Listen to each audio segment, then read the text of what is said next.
everyone. Thank you for joining us for another edition of Legacy Building with AV. Before we get started, please make sure you like and subscribe. That definitely helps us to grow our channel and bring other amazing guests as well to our channel so that you could get some nuggets and tips to help you grow in your journey. Today, we have a special guest. This one is really near and dear to my heart because I've literally been able to literally see this person grow from the sideline. So it's literally like a long lost cousin. We definitely went to like Bishop McVitie together, LaSalle, and just growing up. So it's been a pleasure. It's been an honor. Willeen Capehart, thank you for joining us. Before I Of even let course. you get talking, sorry, just to give people some background, like she wears a lot of hats.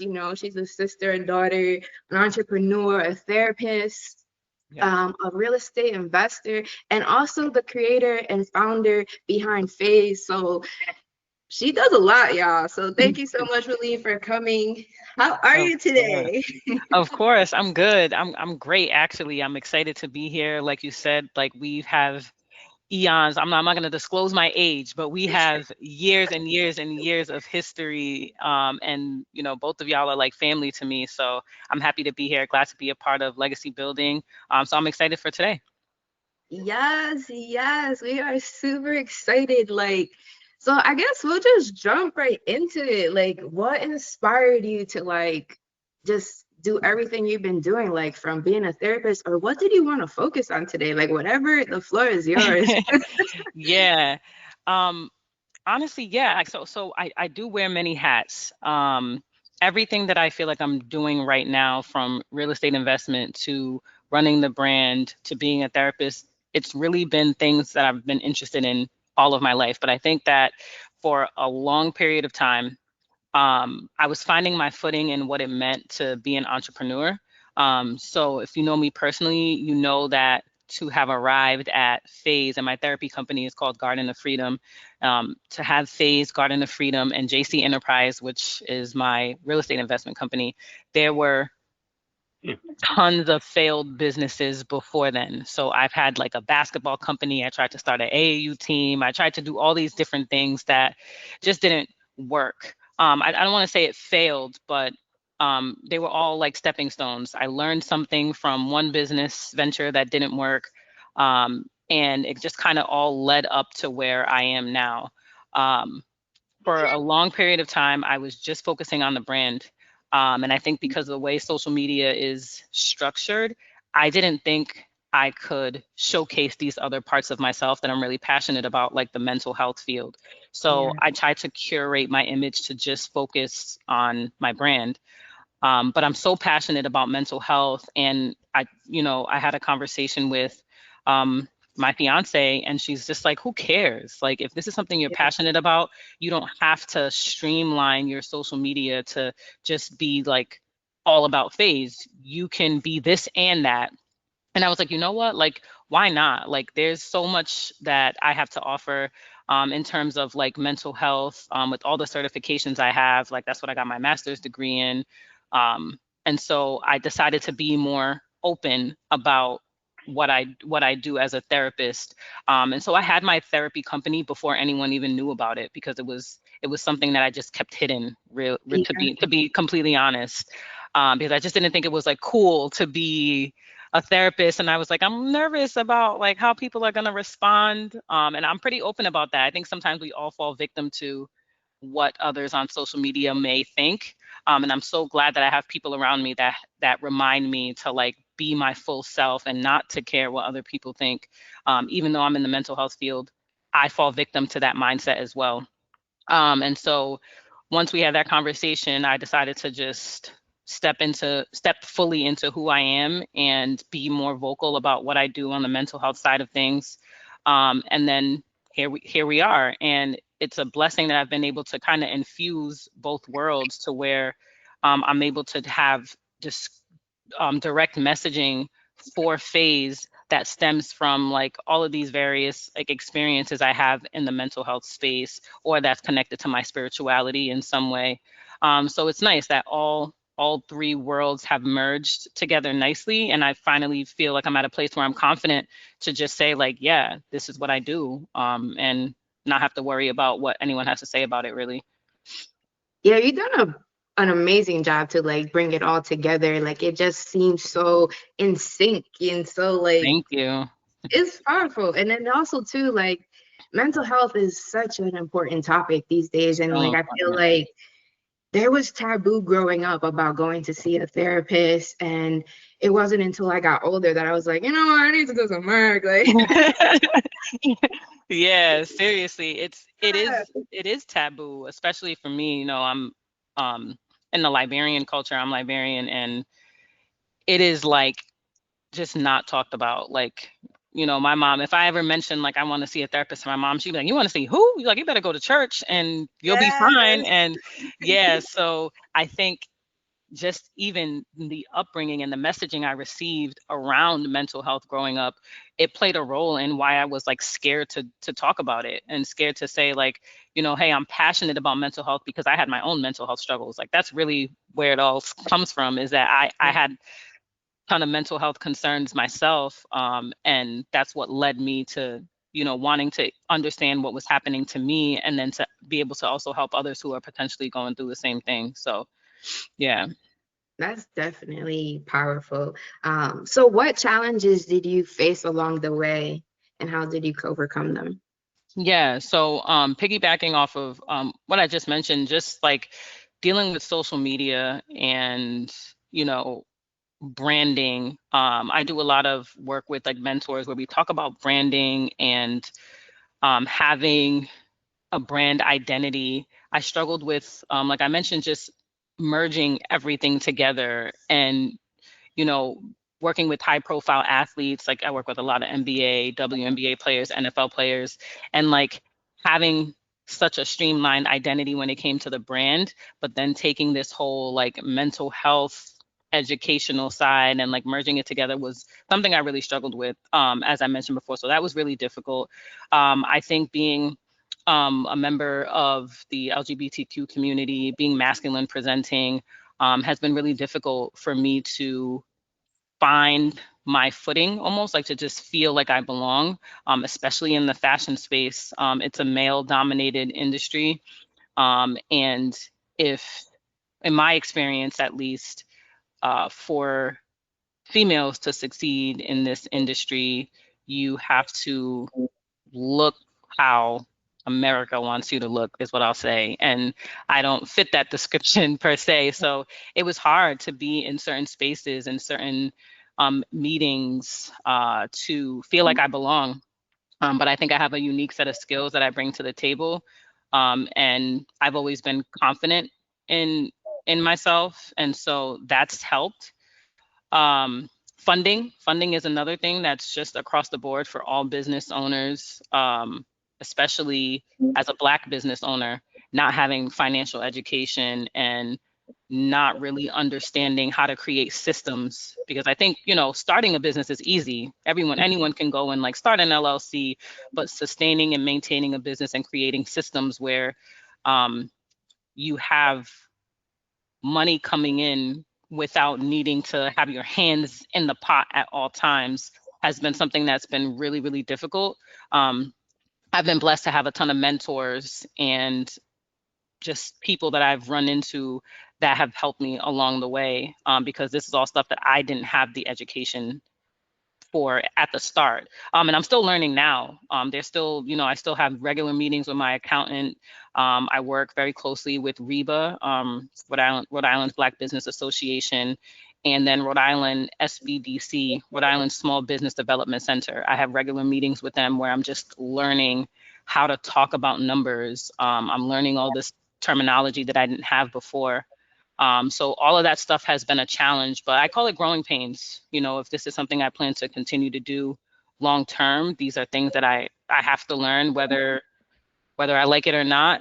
But I would say that those three things have been the main challenges that I've faced over the years of being an entrepreneur. That's real. Like without system, it's so easy for a business venture to crumble. Um, Yeah.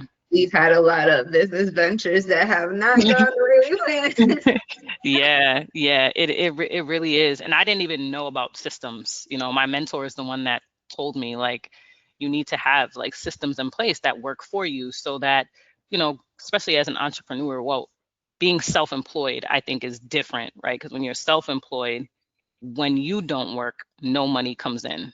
And that's where the systems come in, because it's, if you have these systems in place, whether it's some sort of digital product or something that can just generate income without you needing to like physically, you know, be present or doing something, that's, you know, what separates like the businesses that don't do so well over the span of like 5 or so years to the businesses that do. So I've really shifted my focus just to like, how can I create systems within Phase, systems within Garden of Freedom where it works? And I'm still developing that. So for Garden of Freedom, I'm the founder, but I'm the only therapist right now. So I do everything. So we're talking a lot about hiring other clinicians to get me to a point where I'm running the business, but I don't necessarily need to be the one that's like seeing every client that wants to have a therapist, because it does get really like mentally exhausting to do that work on a consistent basis. So I'm trying to build out systems there and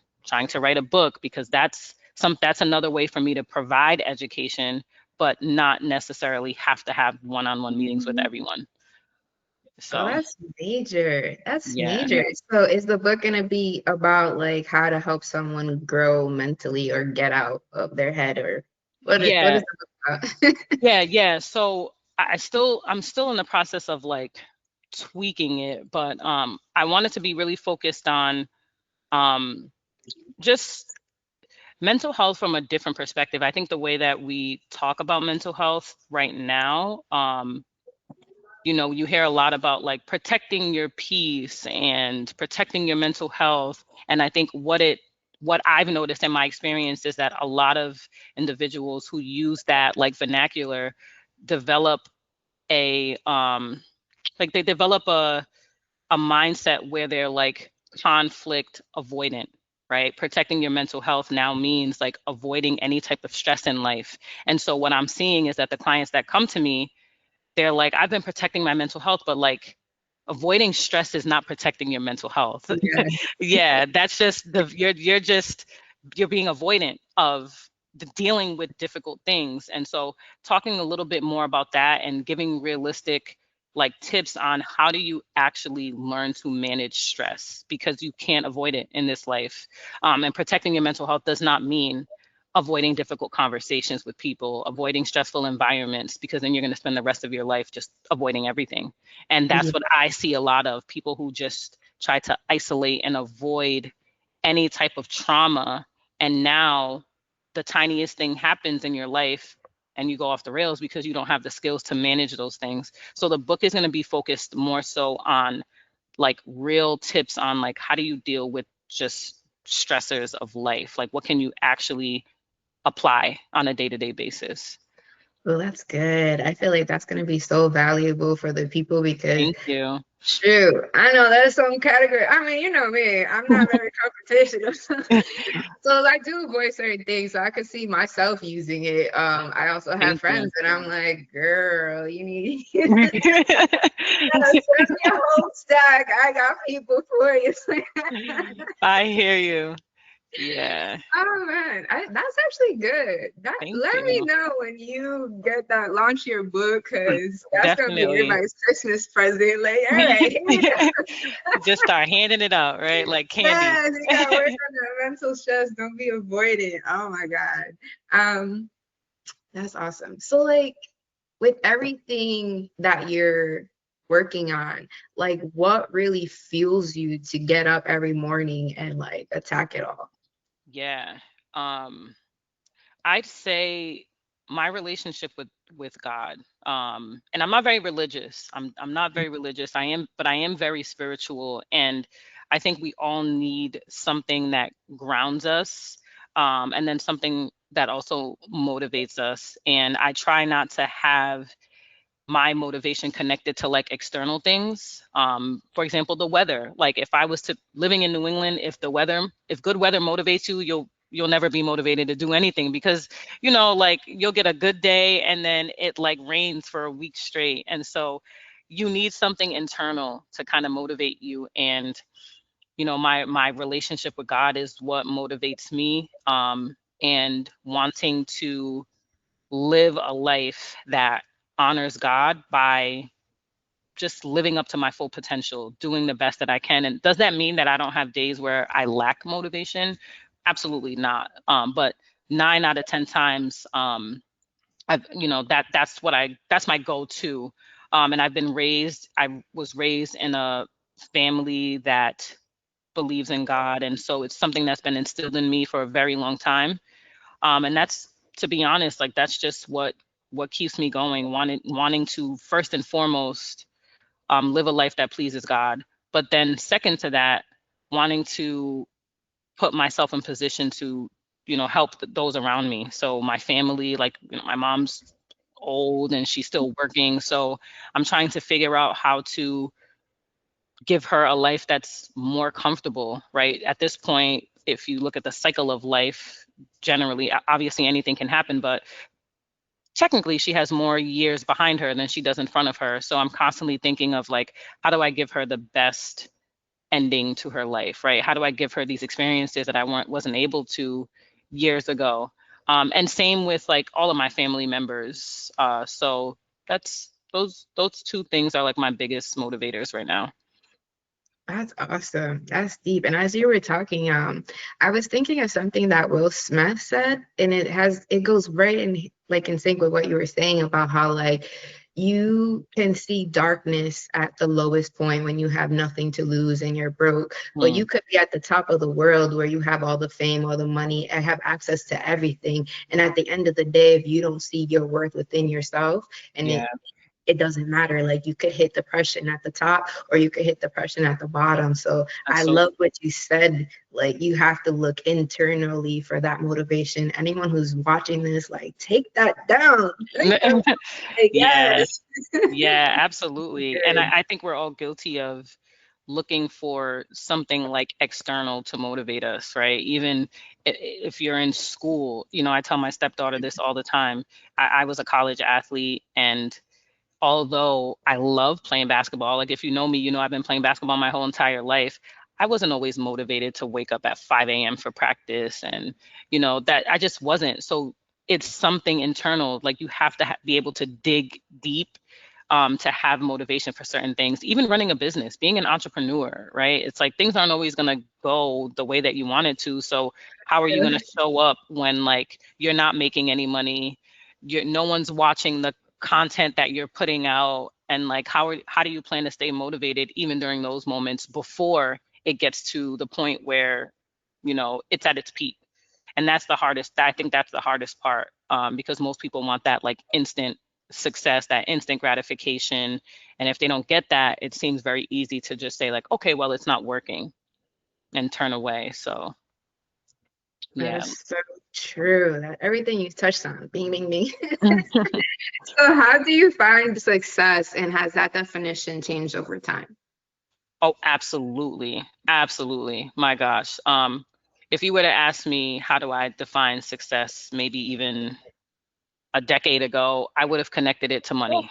And I'm very transparent about that. I was like, I want to make money. I want to, not have to work. And similar to what I teach on the mental health side of things, I wanted a pain-free life. Like I wanted a life that was just no stress, no effort. Like I could just live the life that I want. But how unrealistic is that?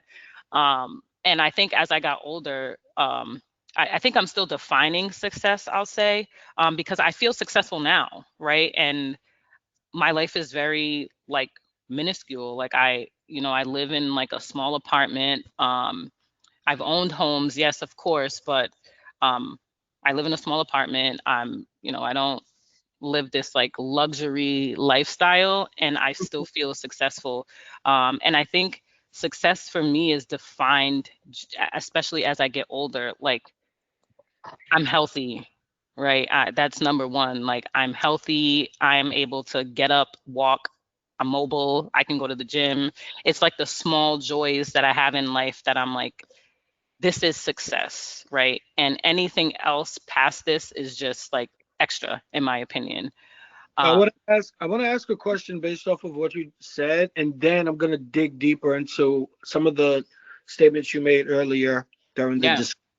So, do you think, with regards to success? not missing out on anything.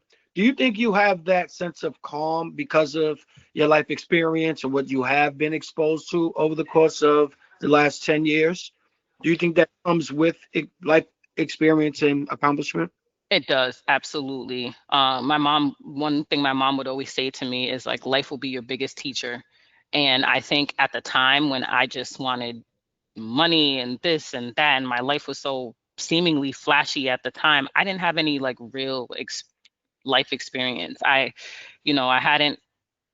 just hadn't been through enough. And so I think at this point, I'm understanding and I've been through enough physically, emotionally, mentally to learn that like chasing all these external things eventually fade. Like you can have all the money in the world. And I think we see that now. If you just look, Mhm.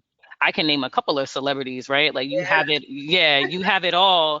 And then like some you're dark still stuff. depressed. There's some dark stuff happening. Like people who look the part and look to have this lavish lifestyle that some people are idolizing, those are the people that are the most depressed. And like I said, just in the mental health work that I do, I work with people in the NBA, I work with people in the NFL, and I can see that it is not money that make people happy because those people have a lot of money and they're still struggling with the same things that I'm struggling with. They're still dealing with depression. They're still dealing with anxiety. So it's caused me to be more introspective and say, like, well, if I thought money is what would make me happier, and these people who have a ton of it are still not happy, well, what does that mean? Like, what is the thing that actually makes people happy? And I think it's just those small, minute things that we overlook sometimes, like having health, if you're a parent, having healthy children, right? Mhm. Like you have a roof over your head. You're not wondering where every meal is coming from. Like I live a life where I've never had to like think about where my next meal was going to come from. To me, that's success, right? To me, I made it in that way. And so I've never experienced homelessness. To me, that's success, right? For me, though, and for everyone, that's going to look different. But I'm God bless me. If I die tomorrow, I feel like I've done what I was supposed to with my life at this very moment. So I guess that's how I define success right now, and maybe in a few years that'll change a little bit. But So that's let's how I would define rewind. it now. Let's rewind because you said something interesting, and I wanted you to elaborate on the stepping stones. Can Mm, you focus on some of the lessons you've learned from the ventures that weren't so successful and how you use those as stepping stones today? A lot of people tend to kind of give the highlights, right? I don't mean mm, necessarily just during these interviews. I mean just like on Instagram, and as we get older in life, we tend to forget what got us here. Now, I've had a few yeah. failed ventures myself in my early 20s, but I was able to take something from each. So, can you elaborate on what your experience has been? Yeah, yeah. So some of the I would say the biggest lesson, what's at the top of my mind is it sounds very minute, but patience. I don't think we talk enough about patience. I When I think back to my previous business ventures, I wouldn't even say that they failed. I think I just stopped too soon. I stopped too soon because I wasn't getting the results that I wanted. I was seeing other people do things, and even though I didn't know what they were actually struggling with, or if their business was even successful, or if they were just posting maybe highlight reels or talking only about the good things, but comparing myself to other people and wanting that fast, fast results, fast money, or whatever the case is. And when I didn't get that, I was like, okay, yeah, I'm on to the next thing. Like I need to find something else that works. Um, and so that's definitely the biggest lesson is like when I work with interns or some of my mentees, I'm like, patience. Like there are people who have said, like, I've been running my brand for 15 years before they started like making enough money to be able to say like, all right, now I'm gonna leave my job, for example. Um, and that was something else that I did a few times. Like I'm like, all right, I'm gonna quit my job. You read all these books and they're like, quit your 9 to 5. Like I just wasn't educated. I wasn't smart. A 9 to 5, it can actually be the very thing that helps you get your entrepreneurial endeavor to the next level. Like if you know how to funnel your money correctly, like, and I've been blessed to work jobs that have always paid me very, very well. I walked away from a $130,000 job because I was chasing a dream. And for some people that works, but I quickly learned very quickly that, like, okay, not the smartest thing to do. I got to figure out how to get back to work. And because I could still do both, but I think that you're basically you're seeing everyone else's journey and you're thinking like, okay, this is what I need to do, forgetting that like your path is going to look different than the next person's. And so the biggest thing I would say is like having patience, having like grit, enough grit to like wait it out and stick to the script, like before you jump ship and try another thing. There's no single person that's has a success story that'll say like, oh man, like I just walked into this and I was blessed to make millions of dollars. Like look at is it Amazon that was like started in a garage? Is it Amazon or was it Google? Yeah, they were started in a garage as a bookstore or something like that. Yeah, like, and I bet you back then if you would have told them, okay, in 40 years this is going to be a $1 trillion organization, they would have been like, yeah, right, I'm in my garage right now, like this isn't going to happen. But they were patient, they were resilient, they withstood the test of time. And that's really the biggest lesson that I say that I've learned. So, for future entrepreneurs, what advice would you give about the realities of funding, which you mm, mentioned earlier, and maintaining corporations that focus on different fields such as fashion, mental health, etc.? So, I guess the funding first, and then managing, like juggling, the fields that are very different. yeah. So funding, the first thing I would say is to seek mentorship. That's the first thing, and something I wish I would have done early on because it would have saved me a ton of money that was lost. Seek mentorship. The reality is we don't, especially as people of color, we don't have the financial literacy. If anything, more, I would say probably more towards like 80% of people of color come from money trauma, right?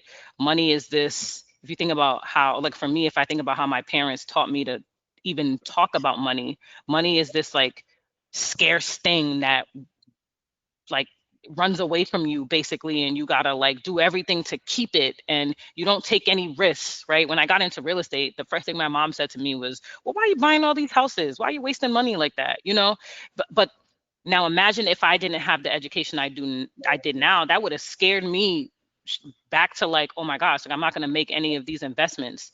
But really you got to have the knowledge, right, to make these educated financial decisions. So I would say seek mentorship, right? Don't just, especially when in the middle of a recession, time to just say I have $1,000, I'm going to just go invest it all into this business idea that I have. Diversify your portfolio, right? So if you're just getting into understanding how to manage money, you might not even know what that means, but I actually have learned not to put all of my money into phase, which is one thing I did a lot of very early on, and I lost a lot of money because my phase wasn't profitable at the time, and I was just putting all of my money into it. But my mentor now teaches me about like investing in the stock market, investing a little bit in real estate, putting your money in different places to where you're getting a return on your investment. So I would say that that's the financially, that's the biggest lesson. To answer the first part of your question, is seek mentorship, because we just don't know. Like we don't know how to invest. I didn't even know what a CPA was at first. I'm like, an accountant, I gotta file taxes on my business, I gotta do this, I gotta do that. And I'm still learning, right? I just did my first new development. I had no idea that um, we'd have to pay taxes on the sale of the house. But if we would have just lived in it and held it for 2 years, we could have avoided thousands. I didn't know that, right? So now I know moving forward, right? And you just keep learning along the way. But I am still considering myself brand new to this world of like finances. I'm still learning, I'm still reading. I'm not just putting all of my understanding in the hands of others. I go out and do my own research as well. I have people that tell me things and that teach me things, and that's great. But you have to take some accountability and educate yourself. So that's So how definitely. do you juggle? How do you find the time, or what's your approach with juggling? Because fashion and mental health don't go hand in hand, right? So what do you do? Do you like break down your calendar like for the Yeah. day, or do you dedicate certain days of the week to different ideas? Yeah. So two things. I want to shift your perspective on that. You mentioned fashion and mental health don't go hand in hand. I actually think it does, and this has been the messaging that I've given out to a lot of like my athletes that I work with, is that you you may again, going back to the example I gave of celebrities, right? These celebrities, they're fashionable, they have $1 billion outfits on, but they feel horrible inside. And so for me, I'm like, I got the best job in the world. I help people look good and feel good. And if you feel good internally, it's going to radiate. We've all seen that one person where like we're like, man, I don't know what it is about that person, but they just like, you're glowing. Sometimes we'll say you're glowing, like you just look amazing. And it's not necessarily connected to your clothing. So on the fashion side of things, I tell people like, and this is a saying that people use now, it's like trendy, but it's not on you, it's in you. So you can be wearing the most basic outfit, but if you feel good, if you're just radiating that energy, people are going to be attracted to you regardless, right? But you could also, on the flip side of that, have the most expensive outfit in the world on.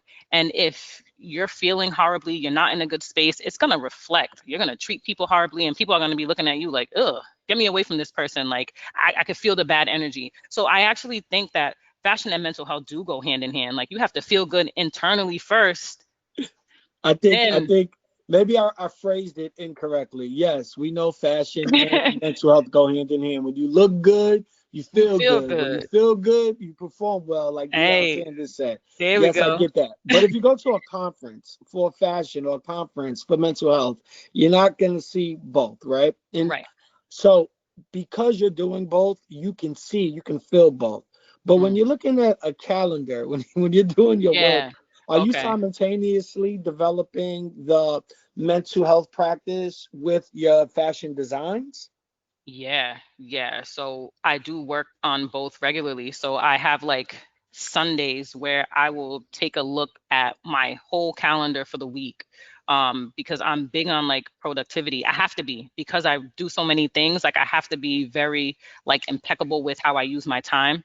And so I tried to have like phased days. Like this is a day that I will only do things for the brand, and then these are days that I will only do things for Garden of Freedom, and that didn't work. So I try to just as best as I can.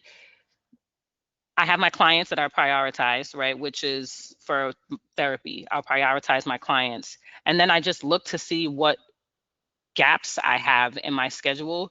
And that's how I schedule things in for my brand. Now, in addition to that, this is the other thing that's really important, building a team. People don't talk enough about that as well. To grow any business, I quickly learned that actually, I would say for 2 years, what kept my brand, what kept Phase stagnant was that I had no help. And I was trying to do everything on my own. So I'm doing my own graphic design, I'm doing my own mock-ups, I'm communicating with all of my manufacturers, which most of them are in China. So now we're on two different time schedules. So now I'm not sleeping because I'm talking to them at 10, 11, 12, 1 o'clock. I'm fulfilling all the orders. I'm bringing everything to the post office, like just everything. So I was like, all right, in order for this business to grow, I need to get my hands out of the pot. Like I need other people in the kitchen. So I have interns. So I have two interns that work for me, and talking about how to like build systems out, it starts there, right? Utilizing your friends, utilizing your family members. I know some people will say don't mix family and friends with business, but if you have 1 or 2 people who are like willing to help you, even for a small fee, sometimes I'll just have my friend like, hey, I really need help fulfilling these orders. I'll pay you, you know, $75 if you can get this done for me. If that's what you have to do, that's what you have to do. So I would say having help is how I'm able to really like reach, you know, goals and new just new like goals that I'm setting for myself when it comes to both businesses. Um, right now with Garden of Freedom, because it's somewhat kind of new, I would say it's still in the startup phase. Um, I'm doing everything. So once I started generating some income, I'm like, okay, let me hire a company that does my billing, because communicating with insurance companies, getting claims paid, I was behind like thousands and thousands of dollars that I could have had in my bank account. But just because I don't have the time to sit on the phone with insurance companies and submit these claims. So I hired a company, I did my research, hired a company that was like, all right, we'll take a small percentage and we'll do all the billing for you. That game changer, right? So it allowed me so much more time to do other things because now I don't have to worry about doing all of the billing by myself.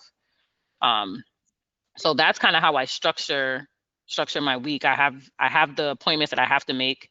I have days. Thankfully for Phase, um, it's the only time I have to really be so involved is when I have like a pop-up or when I have like something where I have to creative direct.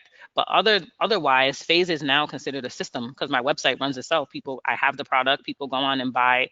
The most I'll have to do is send out a marketing email here and there. But that is something where like people buy all hours of the day and night. And so that just kind of runs itself. It's only really like the photo shoots, the pop-ups that I have to be like hands-on. So it's sporadic in that way. So you speak a lot about helping others and impacting others. What impact do you hope to leave behind, and how are you actively building upon your legacy? Yeah. That's a great question. I would say when I think about the impact that I would like to leave behind is I want people to first and foremost remember that I was a woman of God. I am a woman of God, right? That having a relationship with God, having faith, having faith in something bigger than myself, I think is the most important thing because it helps me to see past what's tangible in the world. Like if all you see for yourself and for your life is what's in front of you, but then we intellectually know that the things in front of us around us will eventually fade, what does that say for your sense of hope, right? So I want people to first know that, you know, when they think about me, this is a person who had faith in something greater, right? Was working towards something bigger than what I can explain here on earth. So that would be number one. And then I just want people to remember in terms of legacy that I'm a person that gives back. I'm never going to be a person that's doesn't remember where I came from and that doesn't remember that there were a ton of people who were a part of my story that helped me get to where I am. And so my mission now is to be that person for other people, which is why I work with so many kids in high school, helping them develop their brands. I do a ton of things for free. When people come up to me at pop-ups, I've had people like fly from different states to meet me. I give that person some time out of my day, right? I'm not going to be too busy or too big of a person to just stop and give somebody some advice. So making sure I always give back, believing it's something bigger than me, understanding that the life that I live and what I'm doing, it's not just about me. I think it was Pharrell. He had a really good quote on, I forgot what podcast it was, but he said, like, you begin living once you realize the insignificance of yourself. And I think sometimes we're just so focused on like, like, what do I want to do? What are my dreams? What do I want to chase? But we have to just realize that like, life is not all about us. There's something greater that, that's to be spoken of at the end of this life, however you want to call it, whatever you want to call it. So I just think that in terms of legacy, to answer both of your questions, I would say like that's what That's what I want to leave behind. That's what I want people to remember when they think of me. I always say, the last thing I'll add is that I always say, if you think of Willeen Capehart and the first thing that comes to your mind is like, that's the girl that knows how to dress, that's the girl that makes clothes, I didn't do my job.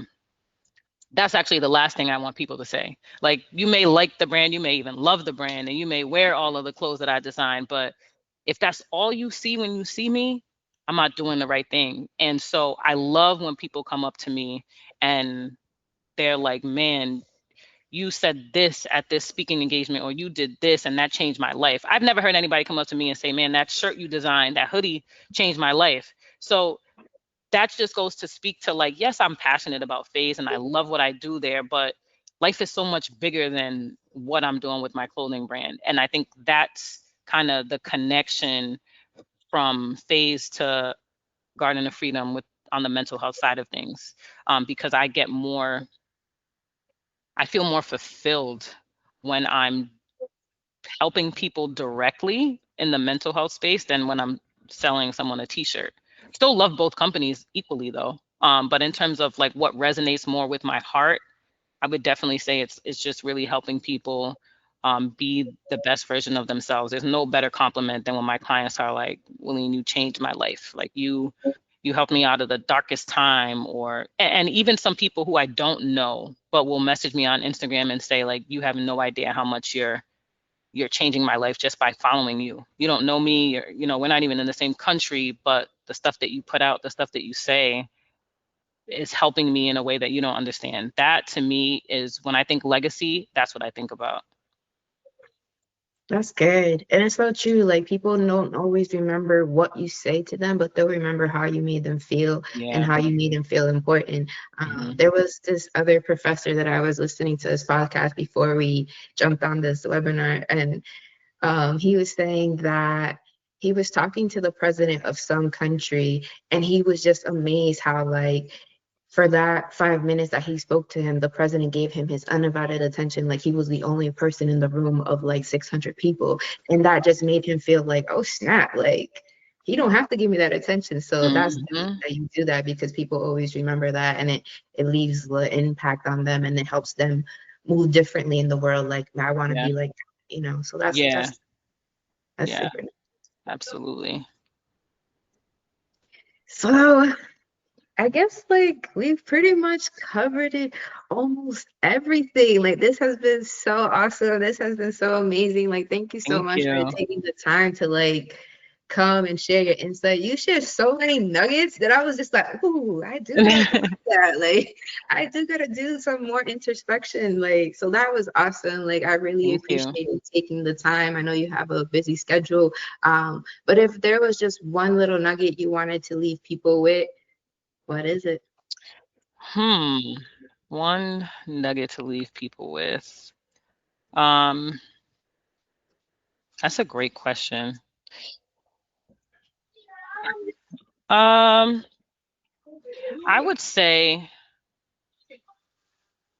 one nugget that I would leave people with. I'm trying to think of where I am in my life right now. It's so therapeutic of me to say this in typical therapy fashion. But I would say, and I'll elaborate a little bit more, but really, like, prioritize um, taking care of your mental health. And I say that because I think of where we are in the world. I think of all that's happening around the world, all the trauma that we're constantly exposed to, that we just call normal. Like, it's just normal now to see, like, places getting blown up, thousands of kids losing their lives at a time. Like, we see all these things happening and we're so desensitized.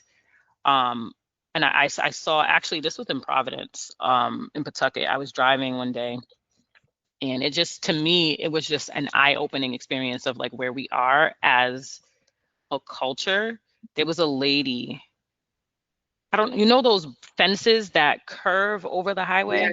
yeah. This lady had somehow climbed over the curve, got underneath this end, and was like hanging on. And if she would have, she was over, it was like a bridge on a highway. So if she would have fell, there were trucks, cars. It was a busy highway. It was on 95 North. And there were people who had pulled over and were just video recording. Not like, not